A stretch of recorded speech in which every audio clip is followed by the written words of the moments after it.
किसी भी विमान के जो टेल होता है यानी सबसे पिछला जो हिस्सा होता है विमान का, उसी में ब्लैक बॉक्स रखा होता है और वो सब कुछ रिकॉर्ड करता है जो प्लेन के अंदर गतिविधि होती है, जो पायलट एक दूसरे से बात करते हैं या फिर एटीसी से संपर्क करते हैं। वो जो मेडे उन्होंने 3 बार कॉल दिया है, इमरजेंसी साइन, वो सब कुछ उसमें रिकॉर्ड होता है और उसी के अनुसंधान से ये पता चलता है कि आखिर किन परिस्थितियों में किन वजहों से प्लेन क्रैश हुआ। यहाँ जो मैं देख पा रहा हूँ इस बिल्डिंग में, जब प्लेन टकराया यहाँ से तो उसका पिछला हिस्सा यानी टेल जो है वो सुरक्षित है और जो ब्लैक बॉक्स होता है वो इंडिकेटर्स उसमें होते हैं और बहुत अच्छा आसानी से उसको लोकेट किया जा सकता है। देखिए, ब्लैक बॉक्स एक ऐसा इक्विपमेंट होता है जो 1100 डिग्री सेल्सियस तापमान में भी सुरक्षित रहता है। पहली बात तो ब्लैक बॉक्स मिल गया, उसका अनुसंधान तुरंत शुरू कर दिया जाता है, लेकिन फिलहाल एयर इंडिया के तमाम ऑफिशियल्स यहाँ पर आए हैं और उनका खुद का जो जांच दल है वो भी यहाँ पहुंचा। इसलिए जो गुजरात पुलिस है वो सबको रिक्वेस्ट कर रहे हैं कि यहाँ से आप चले जाइए, क्योंकि अब एयर इंडिया का जो जांच है दल यहाँ पर पहुँच गया और वो अब जांच करने वाले। देखिए, यहाँ पर आपको सामने जरा एक तस्वीर दिखाता हूँ। देखिए, इंजन होता है जिससे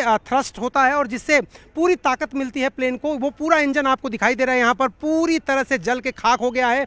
ये जो पूरा इलाका है, ये जो हॉस्टल का पूरा इलाका है, इसमें अभी कई लोगों के फंसे होने की या उनके डेड बॉडीज़ के यहाँ होने की उम्मीद है। इसलिए यहाँ पर देखिए लगातार जो पुलिसकर्मी हैं वो लगातार कोशिश कर रहे हैं यहाँ पर कि पूरी तरीके से पूरे इलाके को सिक्योर कर लिया जाए और फिर से एक बार राहत और बचाव कार्य चलाया जाए। हालांकि जो सूत्र बता रहे हैं 80% से 90% तक राहत और बचाव कार्य खत्म हो चुका है, लेकिन फिर भी अभी थोड़ी देर पहले, आधे घंटे पहले मैंने देखा कि एक डेड बॉडी निकाल के ले जा रहे थे एनडीआरएफ के लोग। कई दर्जन स्टूडेंट्स और जो मेडिकल स्टाफ हैं वो घायल हैं यहाँ पर। अब उसमें से 3 से लेके 5 तक के जो एमबीबीएस स्टूडेंट्स हैं उनके मौत की भी खबर है, लेकिन कई दर्जन लोग घायल हैं, स्टूडेंट्स घायल हैं, मेडिकल स्टाफ के लोग घायल हैं, पैरामेडिकल स्टाफ के लोग घायल हैं, डॉक्टर्स घायल हैं, नर्स, तमाम जो लोग हैं वो घायल हैं और उनके संख्या बढ़ सकती है मृतकों की, ये भी अनुमान लगाया जा रहा है। अभी भी थोड़ी देर पहले, मतलब आधे घंटे पहले, आपने लाइव के दौरान ही देखा कि एक शव निकाला गया था। फिलहाल ये पूरा इलाका इसलिए खाली कराया जा रहा है क्योंकि मैंने बताया, जैसे कि देखिए पुलिस का बंदोबस्त देखिए, यहाँ पर कई 100 पुलिसकर्मी यहाँ पर हैं। डीजीसीए की टीम भी देखिए, ये जो 2 महिलाएं आपको जाती हुई दिख रही हैं ये डीजीसीए की तरफ से हैं। ये जब कोई दुर्घटना ऐसी होती है एयर इंडिया की, देखिए जो विमान की दुर्घटना हुई, डीजीसीए के लोग भी अलग जांच करते हैं, एयर इंडिया के खुद उसकी टेक्निकल टीम अलग जांच करती है कि आखिर क्या वजह रही। और जो मलबा यहाँ पर है, जिसको हम मलबा कह रहे हैं, उसमें कई ऐसे सुराग, कई ऐसे सबूत हैं जो डीजीसीए के लोगों को, एयर इंडिया के टेक्निकल स्टाफ को मदद कर सकते हैं आगे समझने के लिए। फिलहाल जो देखिए ड्रिल जो है, सिक्योरिटी ड्रिल वो है, अहमदाबाद पुलिस के जिम्मे ये पूरा जो कंपाउंड है उनके जिम्मे है, बाहर की सुरक्षा उनके जिम्मे है, अंदर जो है वो जांच दल हैं जो जांच हो रही है। देखिए डीजीसीए की दोनों जो महिलाएं आप देखिएगा, उन्होंने जो परिचय पत्र लटकाया हुआ है वो डीजीसीए वो सिविल एविएशन डिपार्टमेंट की तरफ से वो हैं और जांच के लिए सब लोग यहाँ पर पहुँच चुके हैं। तो अब जो ये पूरा इलाका है उसको कॉर्डन ऑफ कर दिया गया है। अब मीडिया और जो भी लोग यहाँ पर दर्शक थे, आए हुए थे अहमदाबाद के तमाम हिस्सों से, उन सबको बाहर निकाल दिया। देखिए हर एंगल से जांच होती है। ड्रीम लाइनर का जहाँ तक सवाल है, उन्होंने तो प्रेस स्टेटमेंट जारी किया, उन्होंने कहा कि सबसे सुरक्षित है ये, लगभग 2100 उड़ानें रोज भरी जाती हैं ड्रीम लाइनर द्वारा पूरे दुनिया में। 2011 में ड्रीम लाइनर को उतारा गया था मैदान में और उसके बाद से दुनिया के तमाम एयरलाइन कंपनियों ने ड्रीम लाइनर को खरीदा था, बोइंग 787 को।